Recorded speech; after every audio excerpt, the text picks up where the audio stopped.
నమస్తే, నేను సిరి. Real estate రంగం ఎలా ఉంది ఏంటి అంటే తెలంగాణలో ప్రభుత్వం మారిన తర్వాత చాలా వరకు రియల్ ఎస్టేట్ రంగం పడిపోయిందని చాలా వరకు మనం వింటూనే వస్తున్నాం. కానీ పడిపోలేదు, నిలకడగా కొనసాగుతుంది. ఇంకా చెప్పాలంటే 3% బాగానే అమ్మకాలు పెరిగాయి, రిజిస్ట్రేషన్లు కూడా పెరిగాయి అని చెప్పేసి మనం వార్తలలో చూస్తున్నాం. సో దీనికి సంబంధించి మరిన్ని విషయాలు మనకు తెలియజేయడానికి మనతో పాటు ఉన్నారు realtor oxygen founder, CEO, TEDx speaker, తెలంగాణలో లెజెండరీ అవార్డు గ్రహీత డాక్టర్ నంది రామేశ్వరరావు గారు. నమస్కారం సార్. సార్, ఇప్పుడు చూస్తున్నట్టయితే గత ఏడాదితో పోలిస్తే ఈ ఏడాది రిజిస్ట్రేషన్స్ చాలా వరకు పెరిగాయి. అది కూడా ఏంటంటే 3% పెరిగాయి. ఎందుకంటే మనం గతంలో చాలాసార్లు మనమే మాట్లాడుకున్నాం సార్, రియల్ ఎస్టేట్ రంగం కుదేలు అయ్యింది, డమాల్ అంది, ఇంకా ఇప్పుడప్పుడే కోలుకునే పరిస్థితి లేదని చెప్పి మనం మాట్లాడుకున్న సందర్భంలో ఇప్పుడు ఇది అంటే రియల్ ఎస్టేట్ రంగంలో డబ్బులు పెట్టే వాళ్ళకి ఇది ఒక మంచి శుభవార్త అని అనుకోవచ్చా సార్? ఖచ్చితంగా. ఎందుకంటే మార్కెట్ అనేది అప్స్ అండ్ డౌన్స్ అనేది సహజం. ప్రతి ఎలక్షన్ వచ్చినప్పుడు కొద్దిగా డిస్టర్బెన్స్ అవుతుంది. దానికి మనం ఇది ఆనవాయితీ. అది దానివల్ల పెద్ద ఇబ్బంది పడగలరు. అయితే అనుకునే దానికంటే కొద్దిగా 2 నెలలు 4 నెలలు ఎక్కువైంది. ఆ మందకుడితనం కొద్ది సంవత్సరం పాటు కొనసాగింది. గత నవంబర్ డిసెంబర్ నుండి కొద్దిగా పుంజుకుంది. జనవరి ఫిబ్రవరి మంచి బిజినెస్ అయింది.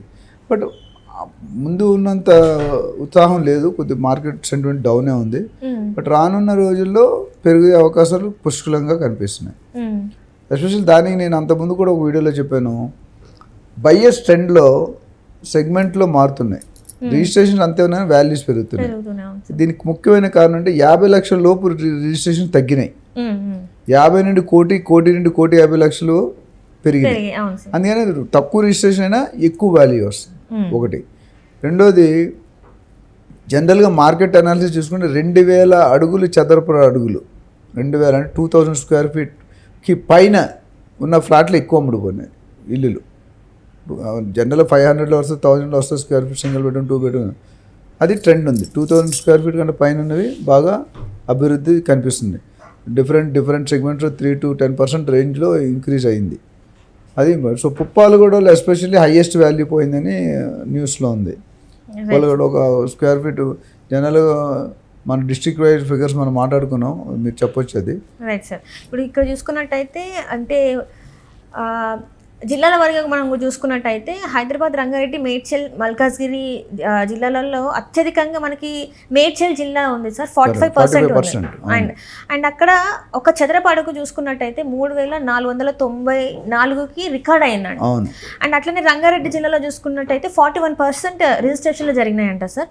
అండ్ అక్కడ చూసుకున్నట్టయితే 4,713గా నమోదైందని చెప్పేసి. అండ్ అట్లనే చూసుకుంటే హైదరాబాద్ జిల్లా వాటా చూసుకుంటే 14%. సో ఇట్లా అంటే చాలా వరకు పెరగడం అనేది ఒక ఇంత అంటే మొత్తానికి అయితే మళ్ళీ రియల్ ఎస్టేట్ రంగం అనేది పుంజుకుంది. ఇంకా మళ్ళీ పుంజుకోవడం మొదలైందంట. పుంజుకోవడం స్టార్ట్ అయింది. రానున్న కొన్ని నెలల్లో మాత్రం డెఫినెట్గా కొద్దిగా ఇంక్రీజ్ అయ్యే సూచనలు బాగా కనిపిస్తున్నాయి. చూసుకుంటే మనం లాస్ట్ టైం చెప్పాను లేదు, ఇండియా, చైనా, జపాన్, US అనుకుంటా 3 హయ్యర్ ఇన్కమ్లో ఉన్నాయి. ఇండియా 4వ ప్లేస్లో ఉంది సంపన్నుల దీంట్లో చూసుకుంటే. ఆ 3వ స్థానానికి వచ్చే ఛాన్సెస్ పుష్కలంగా కనిపిస్తున్నాయి. చైనా, జపాన్ తర్వాత మనది వచ్చేసేటట్టు. సో దానివల్ల ఏమవుతుందంటే ఆ రియల్ ఎస్టేట్ మార్కెట్ మనకు ఉన్న ఇన్ఫ్రాస్ట్రక్చర్ ఎవరికీ లేదు. మీరు చూసుకుంటే why India is going forward అంటే ఇండియాలో ఎస్పెషల్లీ సౌత్లో హైదరాబాద్ చూసుకుంటే అది cheapest prices available in real estate. మనకు దొరికినంత వాల్యూ చెన్నై, ముంబై, బెంగళూరు, పూణేలో దొరకవు. మందే తక్కువ. ప్లస్ మనకున్న కలామిటీ, న్యాచురల్ కలామిటీ, వరదలు, తుఫాన్లు, సునామీలు, హుడూడు, బుడమేరు, అవి జనరల్ మనం హిల్స్లో ఉన్నాం డెక్కన్ ప్లాటో ప్రకారం. సో హైదరాబాద్లో ఇన్వెస్ట్మెంట్ ఎప్పుడు కూడా సేఫే. ఏ గవర్నమెంట్ ఉన్నా, ఏ పార్టీ ఉన్నా, ఏ నాయకుడు ఉన్నా కొద్దిగా తాత్కాలిక మార్పులు అనేవి జరుగుతాయి, కొద్దిగా ఎక్కువ ఉండడం తక్కువ. బట్ ఓవరాల్ లాంగ్ పీరియడ్లో చూసుకుంటే అంతకుముందు ఉన్న ప్రభుత్వం వెస్ట్ జోన్ హైదరాబాద్ని ఫోకస్ చేసి బాగా కోకాపేట 100 కోట్ల దాకా తీసుకెళ్లారు. కొద్దిగా 10% తక్కువైనా 80-90 కోట్లు అయితే వచ్చేస్తుంది. ఇప్పుడున్న గవర్నమెంట్ ఏం చేస్తుంటే లేట్ అవుతుంది. ఎందుకు లేట్ అవుతుందంటే మేబీ కొన్ని కారణాలు ఉండొచ్చు. కొన్ని మనకు తెలిసిన కారణాలు, కొన్ని మనకు తెలియని కారణాలు ఉంటాయి. ఎలక్షన్ అయ్యి కొత్త సీఎం, కొత్త లీడర్షిప్, కొత్త పాలసీస్, కొత్త టీం అన్నీ చేసుకుంటే ఎవరికైనా టైం తీసుకుంటారు. సో ఇక్కడ ఏముందంటే ఈ తెలంగాణ స్టేట్ మొత్తానికి ప్లాన్ చేస్తున్నారు. అది ఎంతవరకు ఎగ్జిక్యూట్ అవుతుంది అని చూస్తే తప్ప అని తెలియదు. ప్లానింగ్ ఏంటంటే ఓవరాల్ తెలంగాణ స్టేట్ ఇప్పుడు కేసీఆర్ గారు పడిపోవడానికి ఒక వన్ ఆఫ్ ద రీజన్ ఏంటంటే 111 జీవో తర్వాత ఈ విస్తీర్ణం లేకపోవడం, ఒక పర్టికులర్ ఏరియాలోనే ఫోకస్ చేశారు. మిగతా ఏరియాలో అంత అనుకున్నంత అవ్వలేదు. ఇప్పుడు 2 tier సిటీలు పెద్దగా టచ్ చేయలేదు. వాళ్ళు చేశారు, వాళ్ళు ఫోకస్ అయితే క్లియర్గా ఉన్నారు. ఈ ఏరియా మనం హైప్ చేద్దాం, నెక్స్ట్ ఫేస్లో ఉండొచ్చు. రేవంత్ రెడ్డి గారు బిగినింగ్లోనే ఆలోచన మార్చారు. అట్లా కాదు, అన్ని జిల్లాలు కానీ అన్ని డిస్ట్రిక్ట్లు కానీ పెరగాలి, ఒక దగ్గరే పెరిగితే ఎట్లా. ఇప్పుడు హైదరాబాద్ అనేది సింగిల్ టైర్, 2 tier 3 tier సిటీలు చెప్పారు. వరంగల్, నిజామాబాద్ ఇవన్నీ ఉన్నాయి కదా, ఖమ్మం ఇవన్నీ కూడా 2 tier సిటీస్. ఖమ్మంలో బాగా పెరుగుతున్నాయి. వరంగల్లో ఇప్పుడు ఎయిర్పోర్ట్ వస్తుంది అంటున్నారు. ఎయిర్పోర్ట్ ఇప్పుడు వైజాగ్లో భోగాపురం ఎయిర్పోర్ట్ వస్తే మన రేట్లు పెరిగిపోయాయి. మా బ్రదర్ వాళ్ళ ల్యాండ్ కూడా ఉంటే అమ్మేశారు. ఇప్పుడు శంషాబాద్ ఎయిర్పోర్ట్ వచ్చాక ఏమైంది అనేది తెలిసింది. హైదరాబాద్ శంషాబాద్ ఎయిర్పోర్ట్ 2-2.5 లక్షలు చెప్తున్నారు గజం. అప్పుడు అక్కడ 2,000కి ఇస్తే ఎవరు కొనేవాళ్ళు కాదు. 30 సంవత్సరాల ముందు, 30-40 సంవత్సరాలు ఎయిర్పోర్ట్ లేనప్పుడు శంషాబాద్ ఎవరికి తెలియదు ఫస్ట్.